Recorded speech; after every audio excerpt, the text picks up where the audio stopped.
Olá, como estão? Tranquilos? Hoje a gente vai estar falando um pouco mais sobre a reserva de emergência ou fundos de emergência e assim por diante, como isso é importante no início da vida financeira e no início da vida em relação a investimentos, né? Aproveitar oportunidades e assim por diante. Vamos nessa?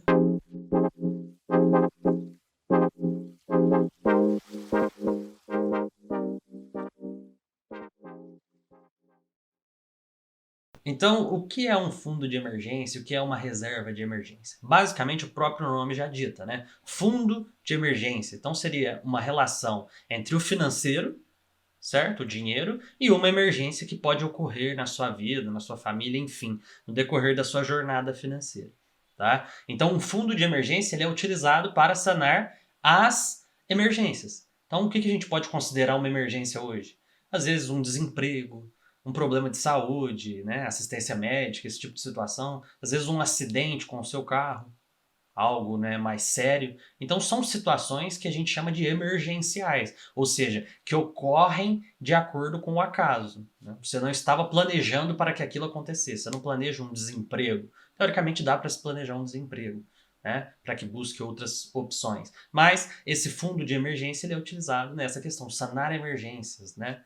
Então, quando a gente fala na utilização desse fundo em si, é somente, única e exclusivamente para sanar necessidades financeiras, certo? Porque no decorrer da vida, no decorrer do cotidiano de nós, pessoas, enfim, pessoas físicas e assim por diante, é um conceito também utilizado por empresas, porque empresas também têm essa questão em relação a emergências e assim por diante. Então, basicamente, o conceito de reserva de emergência é uma reserva utilizada para sanar emergências que nós não estamos esperando e a gente vai precisar despender de um valor financeiro para que a gente sane essa situação. Então, muitos falam, certo? Como? Qual é o tamanho dessa reserva de emergência? Como ela é utilizada e assim por diante. Vamos primeiro para o tamanho. A reserva de emergência, obviamente, ela está ligada ao nosso salário. O que é uma reserva de emergência para mim? O que é uma reserva de emergência para você? O que é uma reserva de emergência para o Elon Musk, por exemplo? Há uma diferença nisso, né? Então tem uma ligação direta com a forma que você lida com o dinheiro, quais são as suas despesas, como você trabalha essas despesas e assim por diante. Tá? Então não adianta eu querer estipular um valor para você. O que eu posso é colocar uma métrica que a gente consegue mediar essa situação. Então, basicamente, fala-se entre 3 e 6 meses das suas despesas. Eu considero melhor 5 meses do seu salário, tá? Porque a gente já teria uma reserva de emergência um pouco maior e ela já consegue sanar quaisquer outras situações. Tá? Então, entre 3 e 6 meses das suas despesas ou 5 meses do seu salário. Você que pondera, tá? Depende muito da forma como você lida com o dinheiro. Ah, mas por que tem essa ligação direta com o salário? Por que tem essa ligação direta com as despesas? Vamos colocar um exemplo prático. Em um desemprego, por exemplo, você ainda vai continuar tendo as suas despesas. Há despesas que dá para serem cortadas? Sim, mas na maioria dos casos, a maioria das despesas, elas não conseguem ser extinguidas do seu dia a dia, do seu financeiro e assim por diante. Tá? Então vamos falar aí entre 3 e 6 meses. Quanto maior a reserva de emergência, obviamente, mais resguardado você está para um futuro próximo, com alguma situação emergencial aí, certo? Então, novamente, se é uma reserva, se é um fundo, a gente precisa utilizar conceitos para a construção de um fundo.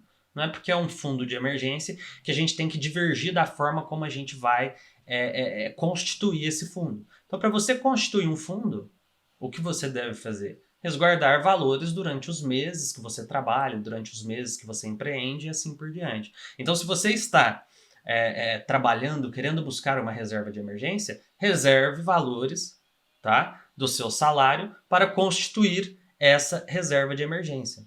A gente só constitui poupando, a gente só constitui economizando. Então, para a gente constituir algo, né, pensando no futuro próximo, a gente precisa constituir a base de qualquer tipo de tomada de decisão futura tem que ser a partir dessa reserva de emergência, certo? Então comece a poupar, a economizar e jogue todo esse valor para essa reserva de emergência. Após isso, após construída a reserva de emergência, a gente passa para outros fatores dentro da educação financeira. Mas o início, o pilar, né, a base para a constituição de um patrimônio é a partir da reserva de emergência. Dessa maneira, podem surgir dúvidas quanto a onde você vai guardar essa reserva de emergência.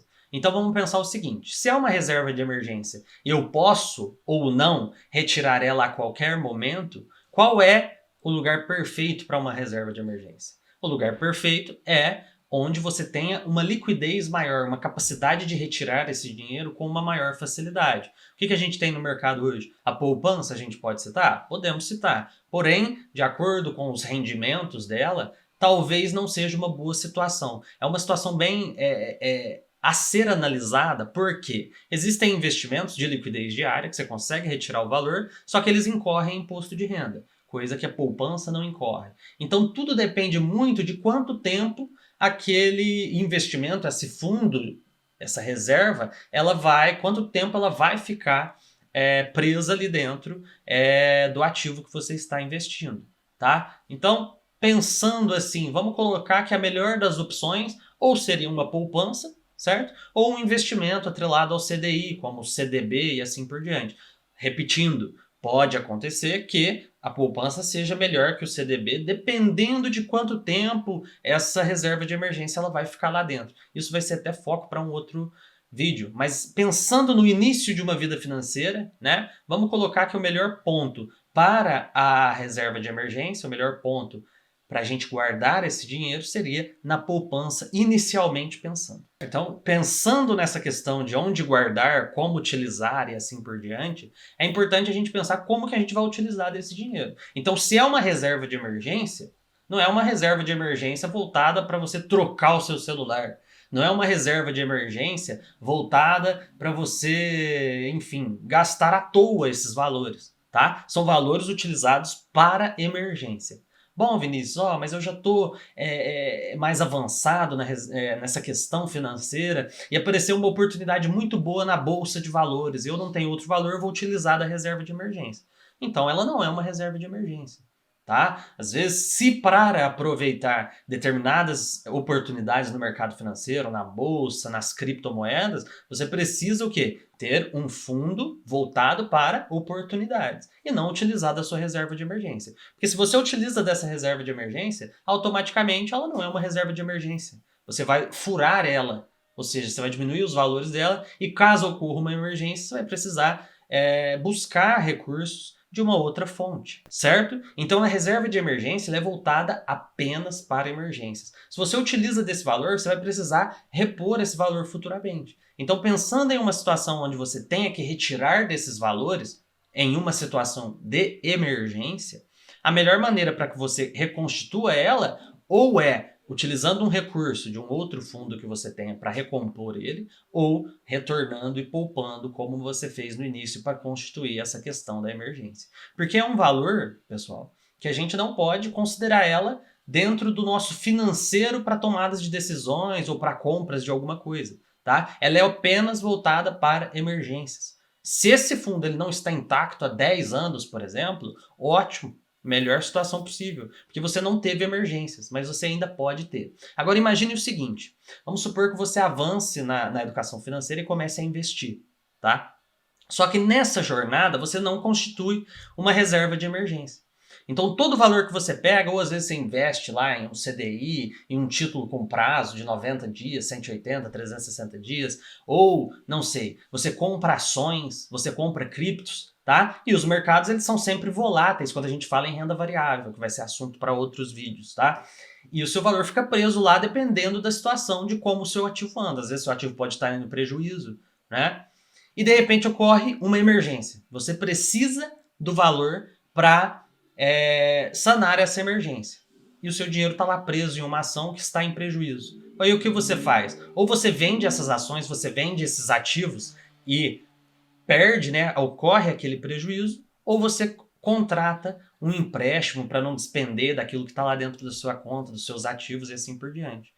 Automaticamente, eu falando das duas situações, nas duas você vai perder valor. Uma com prejuízo e a outra pagando juros. E isso tudo seria sanado como? Se você tivesse constituído uma reserva de emergência e não precisasse mexer em seus ativos. Entenderam por que a reserva de emergência é tão importante? Ou em outra situação, eu não invisto, eu não tenho uma educação financeira tão forte assim. Só que, se você está trabalhando, você não tem uma reserva de emergência, você não tem uma poupança, você gasta sempre tudo. Se acontece uma emergência dessa, você precisa de dinheiro a qualquer maneira, o que acontece? Você se endivida. E esse endividamento, às vezes, ele pode durar anos, ou muita gente nem sai desse endividamento, ela continua levando a vida extremamente endividada. Então, esses são os fatores principais para que a gente construa uma reserva de emergência. Então, concluindo, pessoal, a reserva de emergência ela é muito importante. Mesmo se você não tem uma educação financeira suficiente ou entendimento para construir carteira, investir e assim por diante, ou para empresários que estão construindo uma empresa, ou enfim, para pessoas que são CLT e não têm nenhum tipo de reserva, tá? Todas essas situações existem riscos caso você não tenha uma reserva de emergência. Então, por que não constituir essa reserva de emergência, iniciando aí seu crescimento patrimonial e assim por diante? Porque é uma teoria, é um fato extremamente relevante, certo? Então, queria agradecer primeiramente por você estar assistindo esse vídeo. Peço que você compartilhe com seus amigos, dê um like aí no vídeo e se inscreva no meu canal. Agradeço vocês, um forte abraço.